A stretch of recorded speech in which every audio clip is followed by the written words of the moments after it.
Hey, what's going on YouTube? Big Phil with Poor Boys RC. Thanks again for tuning in, everyone. Really do appreciate it. Today's going to be part one of a two-part series, the restoration of the Traxxas Sledgehammer. What a cool name. So I'll break it up into two, guys. Video one, which we'll do today, we're going to go over the body, and we're going to get this body ready. Video two, we're going to clean up the truck. It really doesn't need much of anything. Look how mint this thing is. Wow, what a score. So this thing's pretty much mint. We'll go over that video two. Bye-bye for now, buddy. Today, I want to talk about the body. Let's get this thing painted. Let's get the body holes drilled. Let's do all that fun stuff. What do we got? We got a body from Team Blue Groove.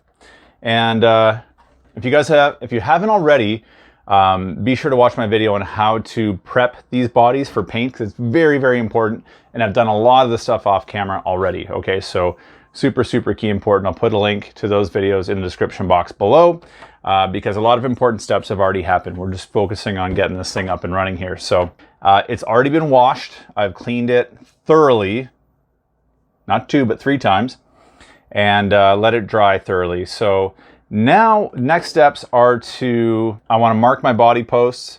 I got to do a little bit of masking for the windows because I didn't buy the window mask. I cheaped out. It was $3.99.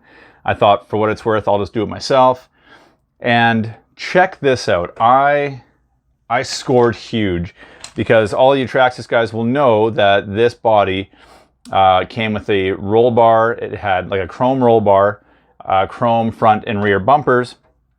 And I mean, this thing came out in 1991. I thought there's no way I'm going to find these parts.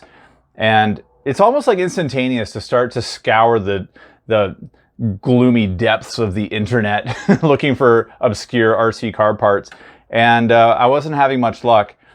So I thought I'd look at one of the local hobby stores that I use, and would you believe it, they had the part that I need on the shelf. And look at the wear and tear on that peg hole. It's been stapled back together twice and taped once. This sucker's been on the shelf for a long time, and I bet when I said, "Hey guys, would you ship that out to me in BC?" I bet you they were like, "Yeah, dude, anything, get it off the shelf. We've had it for 30 years." So I really lucked out. So we've got the chrome parts, we've got a body. Let's start putting this thing together. So here we are. We got the body just sort of dry fit on top, and you know, everyone's got their own process. I'm not saying this is how to do it. This is how I do it. Because I'm kind of, I'm not the best at doing these things, really. So I need to take as many shortcuts as I can and cheat where I can. So I want to place my body on top here and find the exact position. This antenna tube's not working for me right now. Find out exactly where I want it to sit so that I can take my Sharpie and I can mark it while my body's still clear. I prefer to do it this way while the body's still clear. That way I know exactly where to drill my body post holes. And of course, if you paint it, it's going to be opaque and you're not going to be able to see through. So come on in, take a closer look and see what I'm up to. So that's the gist of it, guys. Just trying to get it centered and make sure my wheelbase looks good. The wheelbase I'm happy with. The tires are just underneath the wheel well openings. So I'm going to mark these guys. Sorry about my hand. Look at this thing. Should be leaning forward like that. So, man, that's a bummer. Traxxas, who invented these wibbly wobbly body posts anyway? So next thing on the agenda is to mark out the bumpers and the roll bar. Let's get this bag opened up. 30-year-old bag.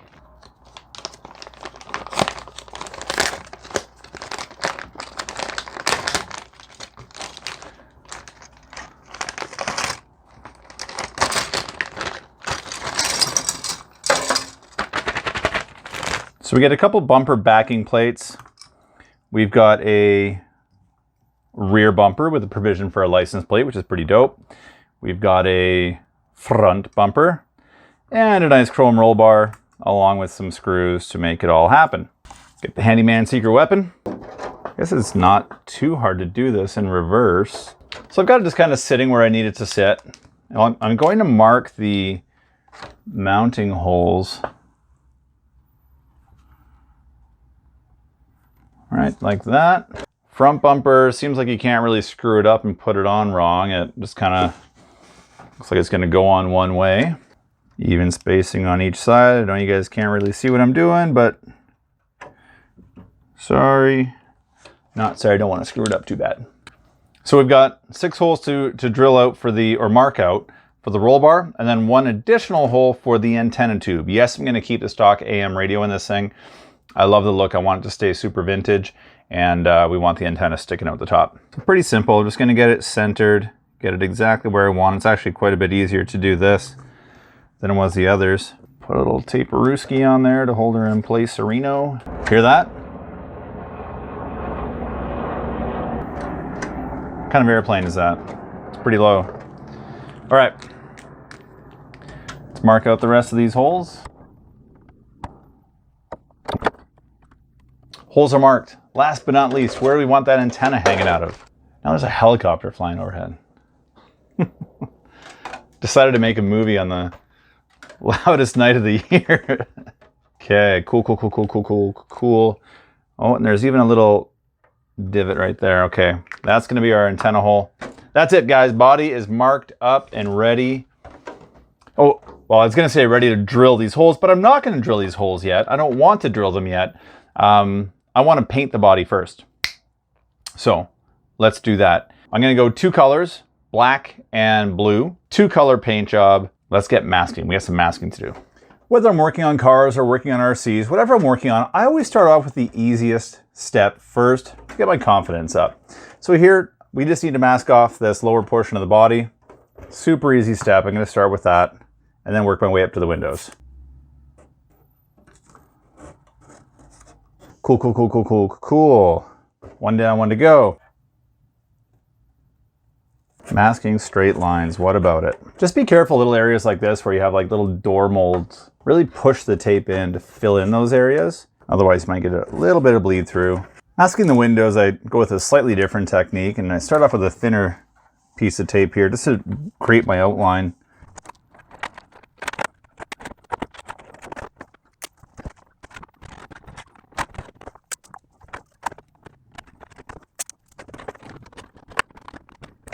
And that's basically what your end product's going to finish up like, guys. I used a variety of different tapes just to show you that you can use different tapes.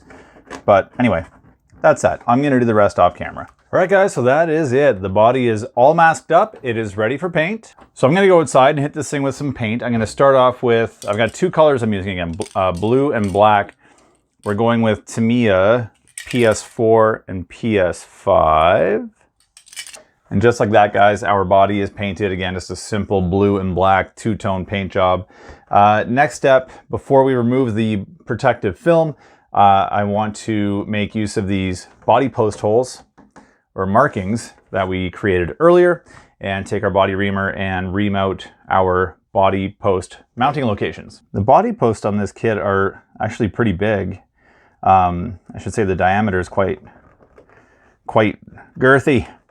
So I'm going to start off a little bit smaller than I need to, just because, just in case I'm off the mark at all. It'll provide me a little bit of leeway.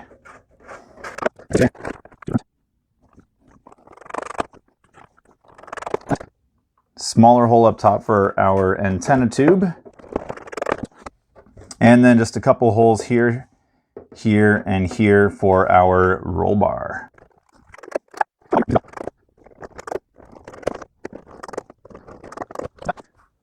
Now it's time for the big reveal, my favorite part. Peeling back the protective film. You know what, it was started right here anyway.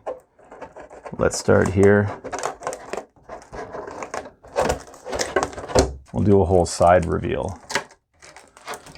Get her started there.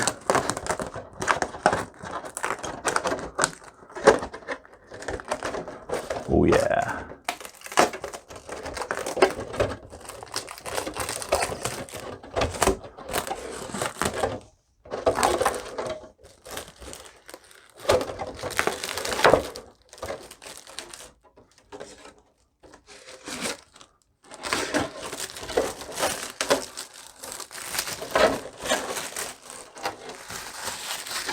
Oh yeah.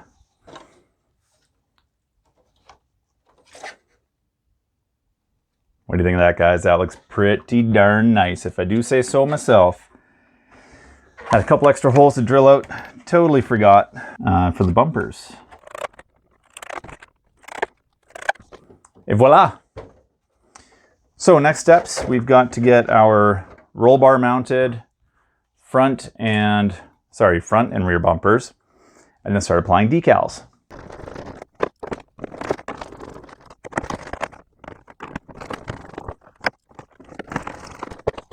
Looking pretty slick. Looking good. Rear bumper, roll bar, front bumper. Looking good. So I realized I made one boo-boo. When I put my bumpers on, I forgot to include the backing plate there. There's that plastic backing plate. So I just quickly did that off camera, guys, because I didn't want to bore you and go through all that again. So those have now been installed, and it's time for the final stage, and that is the application of decals, or decals, or stickers, or whatever the heck you want to call them. And in this case, I've got a beautiful little envelope right here, full of decals, as I like to call them, from MCI. Thank you, MCI. And one other thing I'll quickly throw out here, a shout out to Stefano at Traxxas. And I ended up emailing him asking for an instruction manual for the Sledgehammer, and he himself couldn't find one. I couldn't find one anywhere online. I was able to find parts lists, but never the actual instruction manual itself. And Stefano did some digging, and that gentleman, look at that. So back in the day, I guess Traxxas scanned every single photo, every single page, I should say, of the instruction manual, and kept it somewhere, and he ended up finding it for me. So it's pretty cool. I've got a digital copy that's just scanned page by page by page. So that's cool. Thank you very much for that, Stefano. I appreciate it, man. So with that said, I'm going to start cutting out and applying some decals. So hang out, enjoy the show, guys.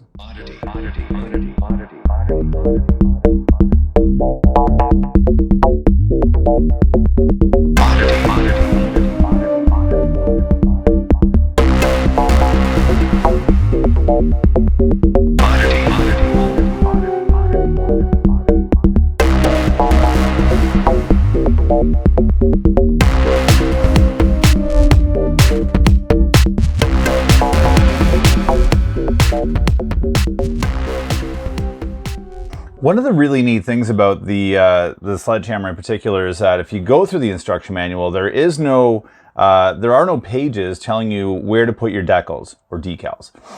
There's no instructions, so it really just kind of leaves it all up to the builder, which I think is pretty cool because, you know, there's this really freaky little dude here. He's kind of scaring me, but you know, I've seen him on the hood, and that's kind of his intended position. And I just don't think he flies there. I mean, he's very of the era sitting there, but even better to me, there's these cool stripes that I want to put on the hood to contrast with the darker blue. I think it's going to look really dope. But it's just kind of cool. It really opens up the ability for the builder to just kind of go wild with decals.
And with that final application of the super creepy construction dude, the body is done. What do you think, guys?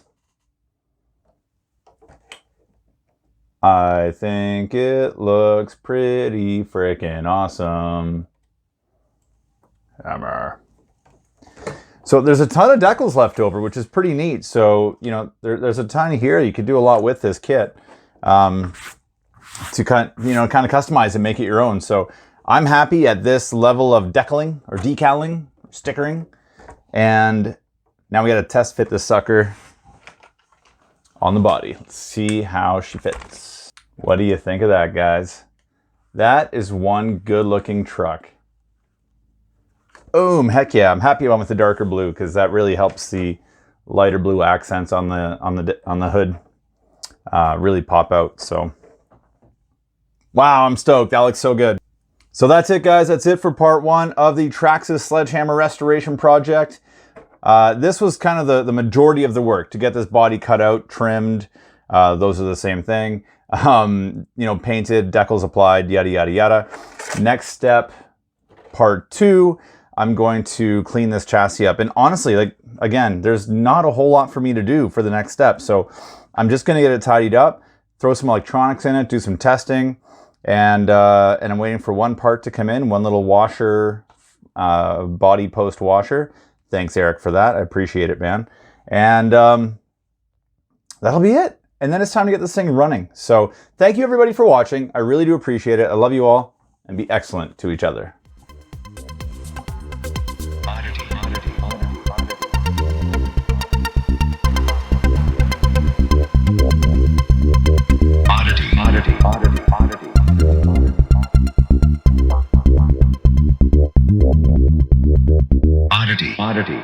Oddity.